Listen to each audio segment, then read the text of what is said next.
Señor presidente, muchas gracias. Antes que nada quería agradecerle la gestión que hizo su gobierno junto con el gobierno de los Estados Unidos para liberarnos después de que el dictador Nicolás Maduro nos detuviera en Venezuela.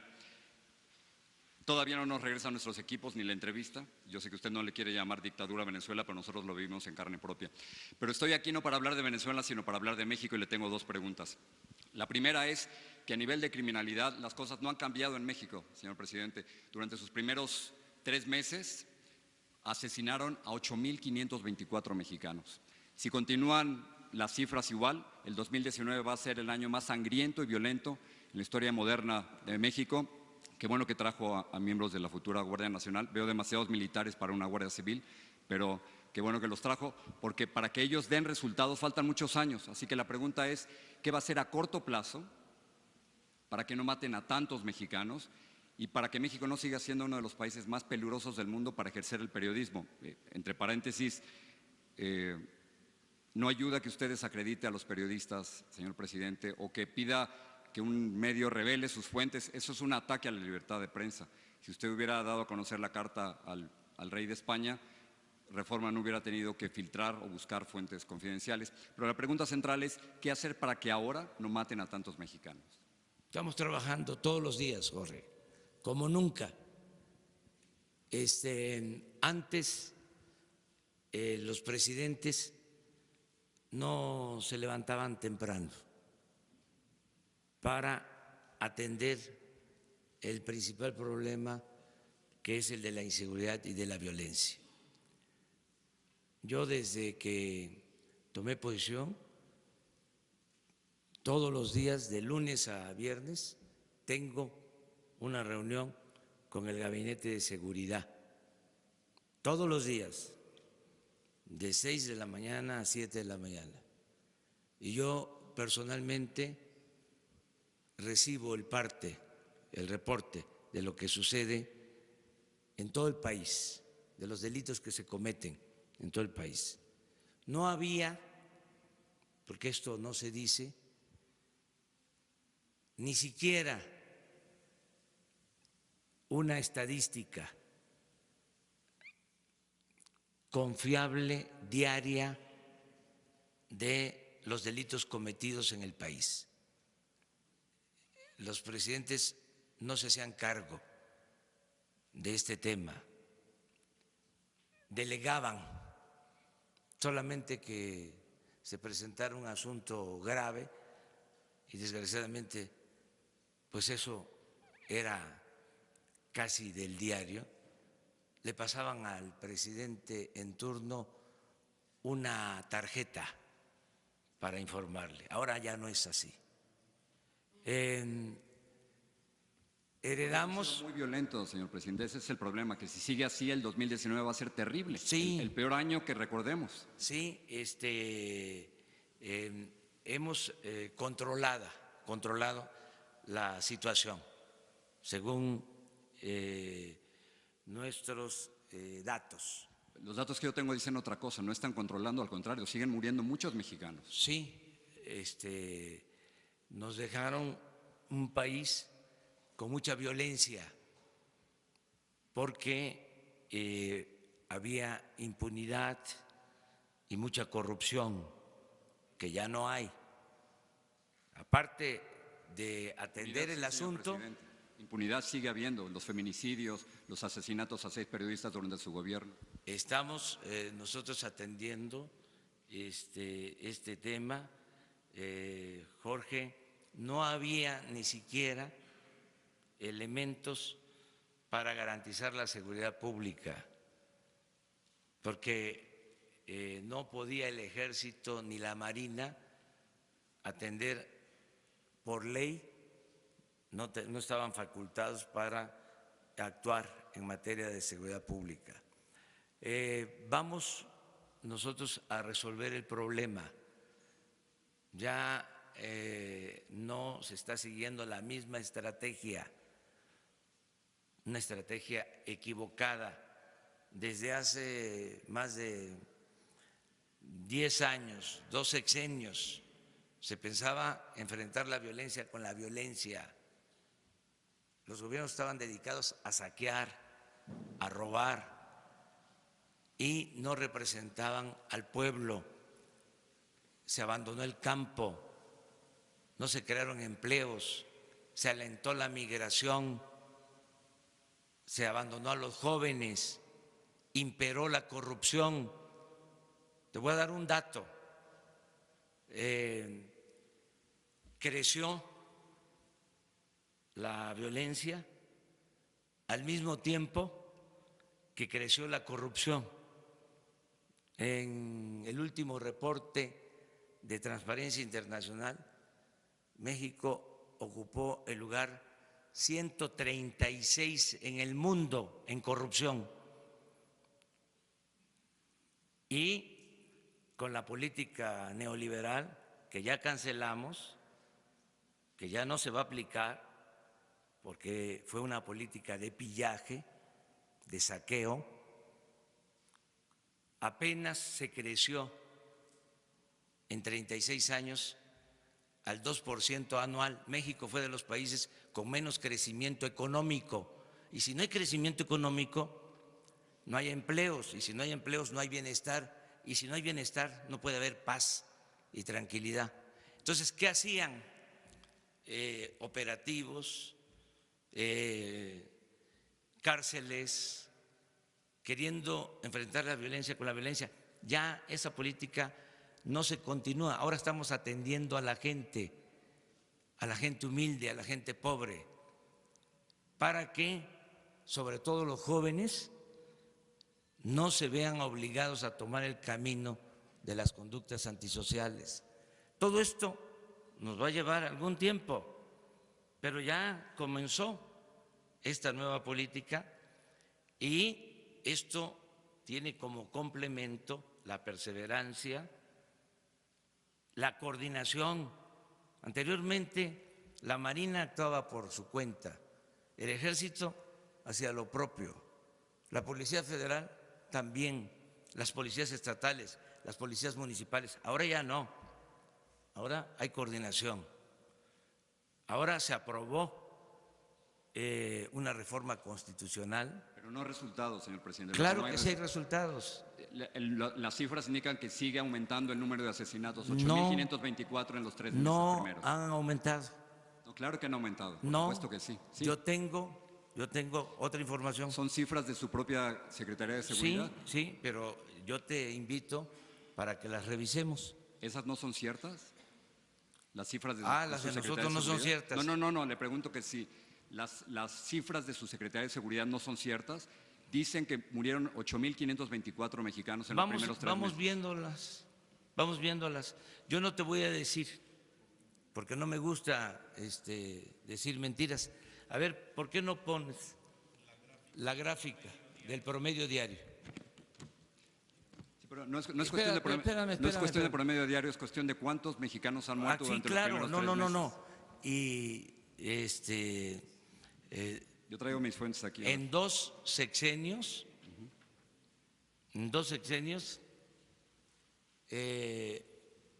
perdieron la vida desde que un presidente declaró la guerra al narcotráfico y le pegó un garrotazo a lo tonto al avispero, alrededor de 250,000 mexicanos. Sí, pero yo digo de su gobierno. En diciembre murieron 2.875, en enero murieron 2.853 mexicanos, en febrero murieron 2.796, y sigue así va a ser el más violento de la historia moderna de México. Ahí está, mira ese recuadro. A ver si coincide con tus datos. No sé cuántos, no alcanzo a leer desde aquí.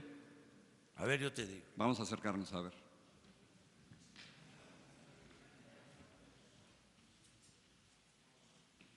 Promedio diario. Es que no lo oyen aquí. Promedio diario. 79. Diciembre. Enero, 75. Febrero, 83. Marzo, 77. Pero las cifras totales son… No. Las cifras totales, o sea, no las tengo, pero te las voy a dar. Gracias. ¿Saltamos a la otra pregunta o no? Sí, pero no termino todavía. No estoy diciendo, que quede claro, que está resuelto el problema.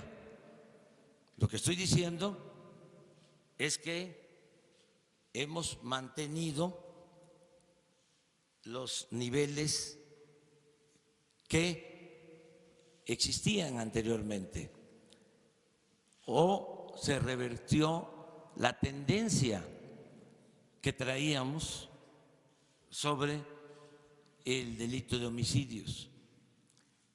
Es ahí donde no coincidimos. Yo no veo ninguna que se ha revertido absolutamente nada. Sí, pero vamos poco a poco y mi compromiso es que van a bajar los homicidios. Ya lo hice cuando fui jefe de gobierno en la Ciudad de México.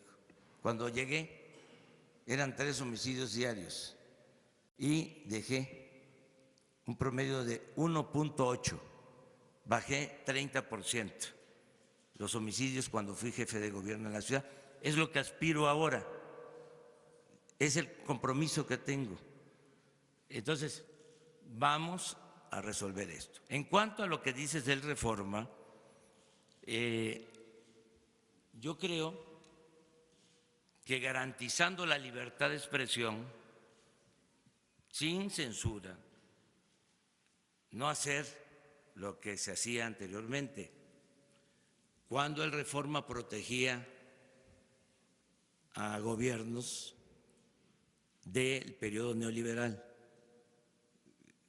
que protegió a Salinas, que protegió a Zedillo y a todos, y que incluso tengo pruebas de que ayudó a legitimar el fraude electoral del 2006 y apoyó mi desafuero, porque es un partido, sí, es un partido, es un periódico conservador.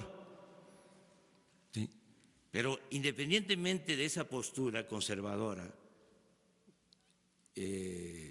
cuyo distintivo es la hipocresía, independientemente de eso, siempre se les va a garantizar el derecho a manifestarse. Nunca jamás… Revelar las fuentes, no. Yo orgullosamente llevo mucho tiempo trabajando en la Reforma y eso no es cierto. Vamos nosotros a atentar en contra del periodismo.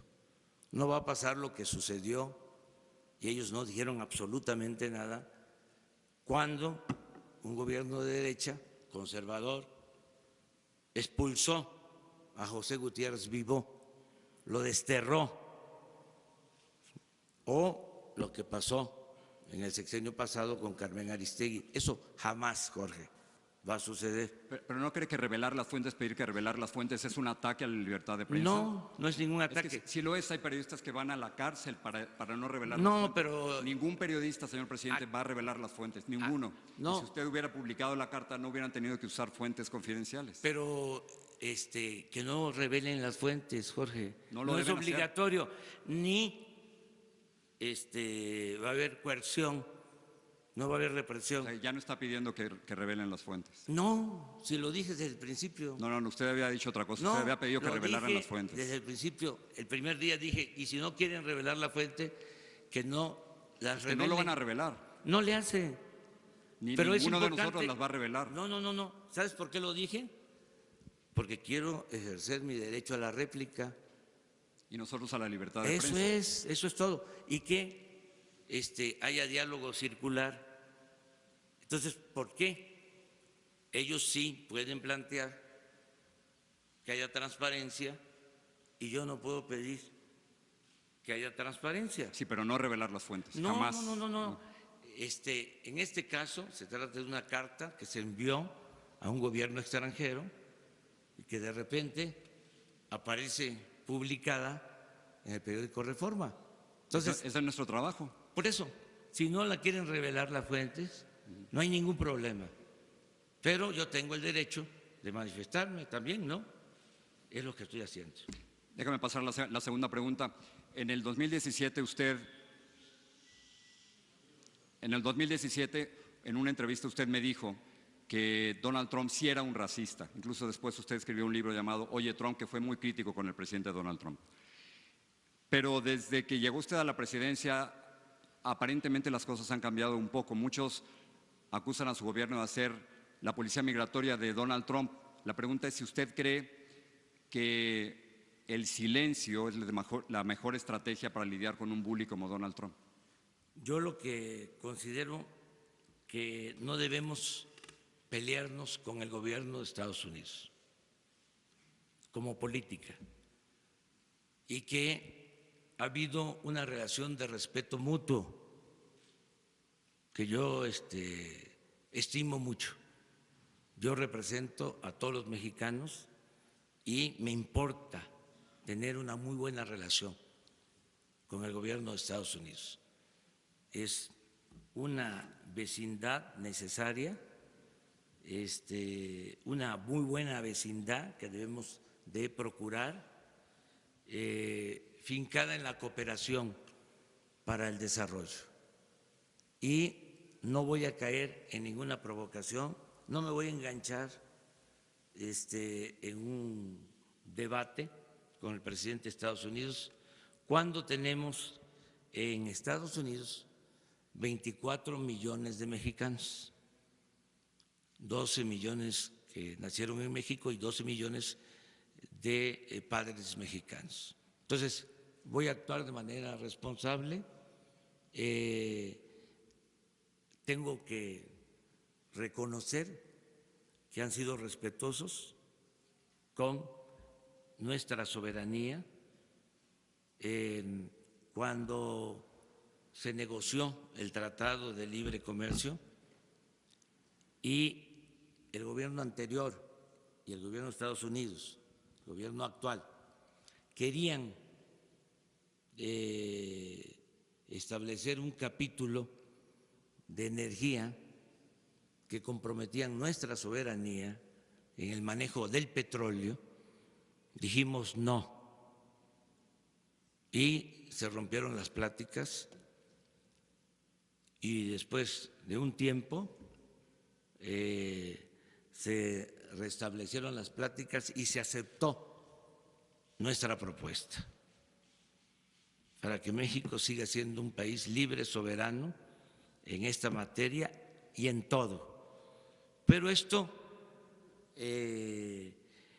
implica también una actitud de parte nuestra responsable y el que no nos peleemos sin ton ni son con el gobierno de Estados Unidos lo aprueba la mayoría de los mexicanos. Quienes quisieran que nos peleáramos son nuestros adversarios. Acabo de estar hace poco en Poza Rica, Veracruz, y en un mitin pregunté a la gente, ¿quieren que le conteste al presidente Donald Trump o que actuemos con prudencia? Por unanimidad, habían como 3,000, como 5,000 personas,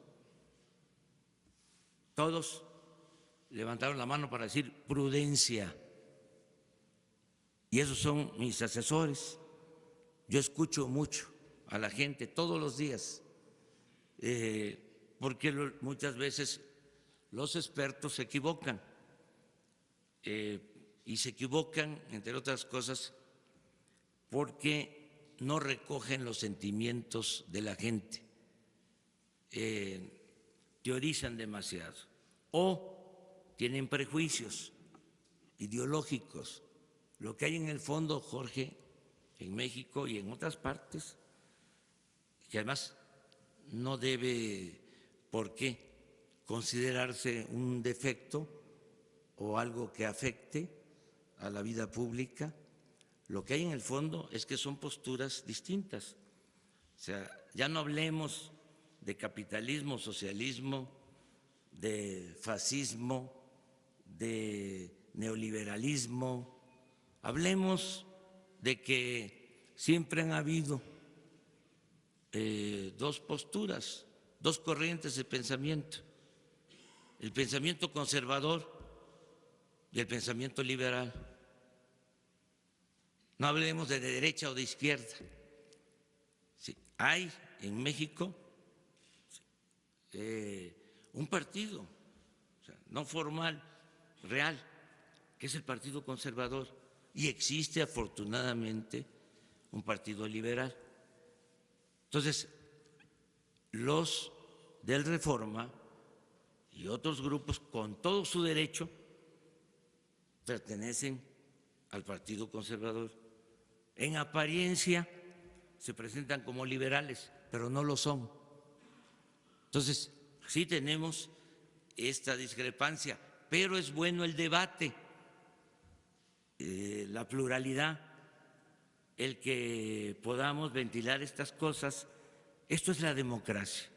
En las dictaduras es un pensamiento único, no se puede expresar nada, se limita la libertad o todas las libertades.